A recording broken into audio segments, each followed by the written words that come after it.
Good afternoon, everyone. My name is Green John, and today we'll be discussing mythology of the Muppets.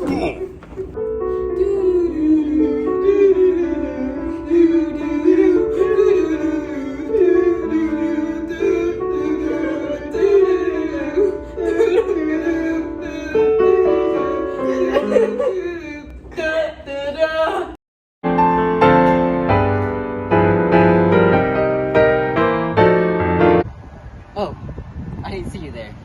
I'm Green John, and I'll be talking about the world structure of the Muppets universe. Basically, there's three different realms. The Muppets realm, the Earth, and the Underworld. And basically, after Dwayne "The Rock" Johnson created the Muppets, they first went to Earth, right? Because the plants existed because of The Rock, right? And they eventually created humans. But after they created humans, they realized that they could not live on Earth anymore because they were just too powerful for the humans to handle.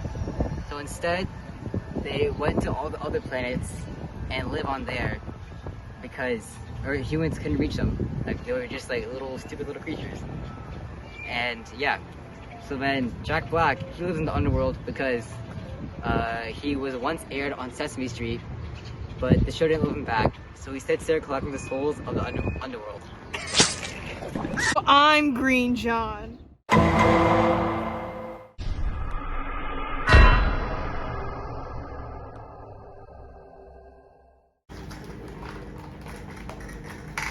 That's in the thought bubble for the Pantheon.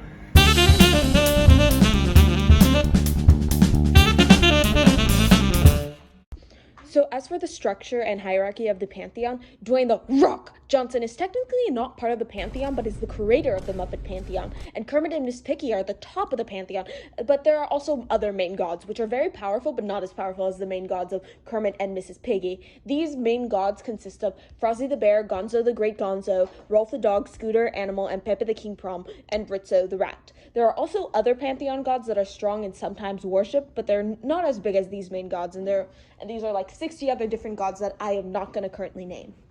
The Muppets are very powerful, but they can be killed by Jack Black or the other Furious Five from the Kung Fu Panda hit franchise of movie series. The Muppet gods are technically tangible, but the ones that we see on TV are just their avatars. Overall, they're all very powerful, but they each have their own unique personalities. As for communication with the gods, humans can't directly communicate with them, but humans can make offerings, such as creating movies about them or burning food.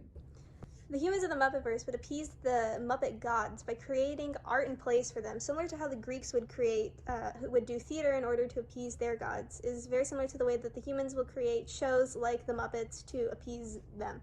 Another similarity is that they have one being that created all the gods, which is similar to Greek and Central American. This is due to people need a way to explain how things were made and where they would come from, it so that they could explain it to people. Unlike other myths, the gods in the Muppetverse don't have a central personality, unlike the Greeks and Romans. This is due to the fact that the Muppets are very much, they look to importance on their individual personalities and how they interact with each other rather than them all as a whole. Another difference is that the Muppets are not related to each other. Unlike many other myths where all the gods tend to be siblings or father and daughter, father and son sort of deal, the Muppets aren't related at all. This is due to the fact that many people view that beings that come from the same place are siblings. However, in the Muppets, they are not related because they view a lot of importance on individuality. Thank you, Thought Bubble. And now on to the creation of man. Man was made by the Muppets, and they were made from when the Muppets would move around a lot, and then they would get those little fabric pills, and when they would fall off, they wouldn't fall, they would actually float all the way back up to Kermit, who would then sneeze on them, and then they became man. And the reason why man was made was so that they would be able to worship the Muppets in all their glory.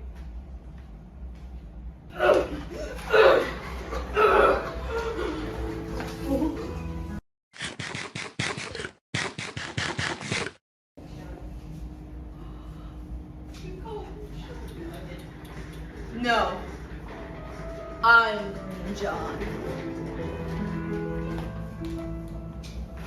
And now we'll go to the real thought bubble for our heroic journey. Okay, now we're going to start with the heroic journey, the Muppets movie. So, the ordinary world. It first starts off with Walter, a Muppet god who accidentally fell straight down to Earth and wasn't able to ascend to the other planets where the Muppet pantheon lives on. And his older brother Gary, a human who was made out of a very large percentage of the Muppet flyers, like basically a demigod in Greek mythology, lived in peace and harmony in their home with their brotherly love. And Walter, Gary, and Gary's fiancée, Mary, go on vacation to Los Angeles, the holy city of the Muppets. So as for the call to adventure, when Walter and Gary and Mary go to Los Angeles to visit the first temple, the holiest architectural building on Earth, the Muppet Studios, the three notice that it's empty and like really run down. And Walter is very confused by this, and this calls him to action to figure out why the building is empty, why it's run down, and how he can fix this. And Gary tells his brother that it's unsafe to go inside a rundown building, of course, especially when they're unauthorized. There's a bit of hesitation, or the refusal to the call of adventure, in Walter, but he pushes through. And then he meets his mentor. As Walter is sneaking into the holy building, he goes inside the Holy Kermit praying room. When he enters, Walter gets a proposition and spiritually meets Kermit, who will be his mentor, as the Muppet gods can easily communicate with one another. Kermit tells Walter that the humans have started to lose faith in the Muppets in the Holy City. So now the humans have lost faith, the Muppet gods have slowly drifted away from one another and the humans. That's why the holy building is falling apart, due to poor maintenance. Now, sketchy real estate agents want to tear down this holy building and drill for oil. The mentor Kermit tells Walter that he must continue his journey to restore faith and stop the real estate agents so that the gods can come together and the humans can be saved. Walter passes the first threshold of talking to the sketchy real estate agents and convinces them that if he can find 10 million followers, they must stop their plans of destroying the building and drilling for oil. Multiple tests and trials are made to reunite and connect the gods to the humans so that the humans can see with their own eyes that the Muppets are real, thus restoring their faith. He convinces Fozzie the bear after he has been helping the cult of the Muppets, not the real Muppet faith, a fake one. He tries to convince Gonzo, who refuses at first but ultimately changes his mind after. He then goes to Animal, who has lost his drums to the evil Jack Black's tricks of anger management, convinced to reconnect after Walter retrieves the drums. The group then travels to Paris, the city Miss Piggy adores and worships the most, to connect and talk to Miss Piggy. At first she refuses to return, but later does so when her Muppet counterpart, the cult's fake god, Miss Poogie, is hired. The rest of the supernatural pantheon return to Los Angeles, and the trio soon realize that their efforts were no use, since all their followers went to the cult, the Muppets. It wasn't in the truly building, and they didn't worship or take care of the Muppet gods. Then there's a supreme reveal. Miss Piggy gets so rallied up by the audacity of the humans that she kidnaps the Underworld Supreme, Jack Black, so that he can use his extreme power to show the humans that they must have faith in the Muppets. And then, after this, they seize the swarm. The humans in Los Angeles go crazily, and they realize who their true god is. And they start to flood this holy building of the Muppet Studio. But then, in the road back, the people all come together, and they start fixing up this holy building with their restored faith as they sing together in harmony. Rainbow connection. With the human restored faith in the main gods of the Muppets, not the Muppets, the minor gods come back and reconnect with the humans. So then Walter, as he's helped connect and bring everything back to normal, gets ascended to the Muppet realm where he lives with the Muppets and becomes the Muppet of human connections. Where he communicates between the humans and the Muppet gods. Gary, as he had halted this adventure, returns to his home and becomes a prophet as a demi-Muppet god who stays on Earth. The end. Thanks, Thought Bubble. Walk with me as I talk to you about the natural phenomenon in the Muppetverse.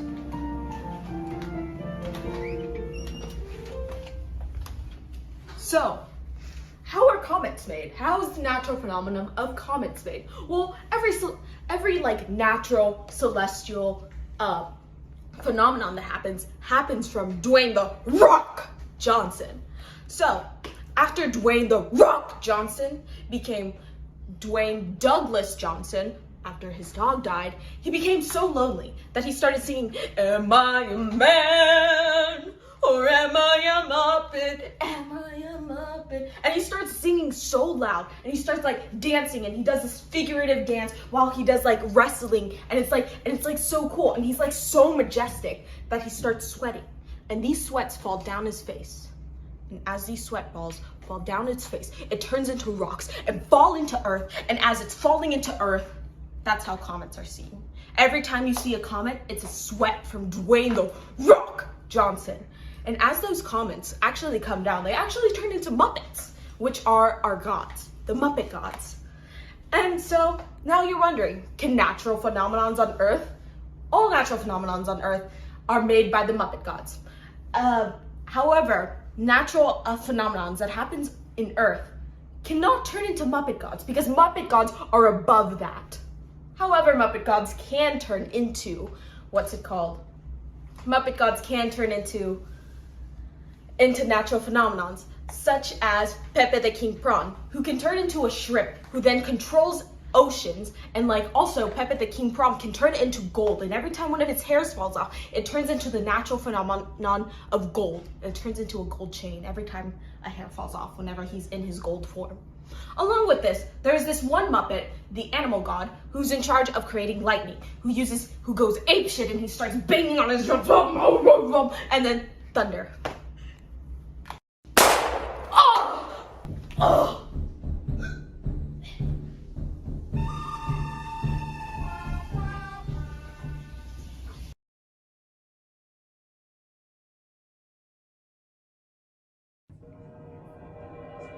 Hey, nice to see you again.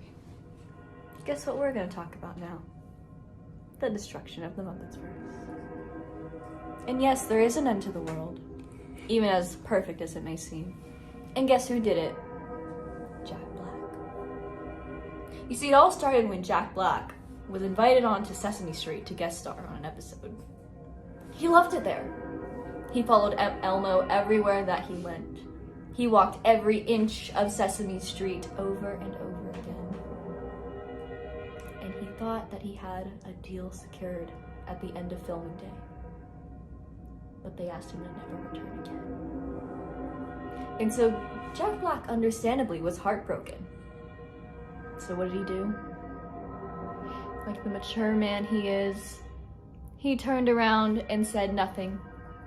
He handled his sorrow inside, but you know who got it at the end of the day? Sesame Street's rivals, the Muppets. And guess who created the Muppets? The Rock, Dwayne "The Rock" Johnson. And guess who was best friends with Dwayne "The Rock" Johnson? Jack Black.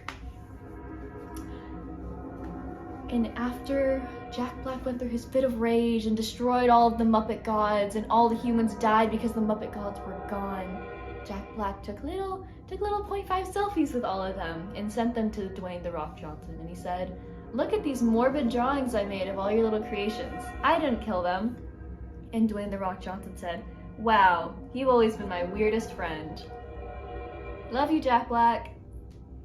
And so everyone died, but Dwayne "The Rock" Johnson was too busy flexing his pecs to realize. Thank you for tuning in to Course Crash. Good night.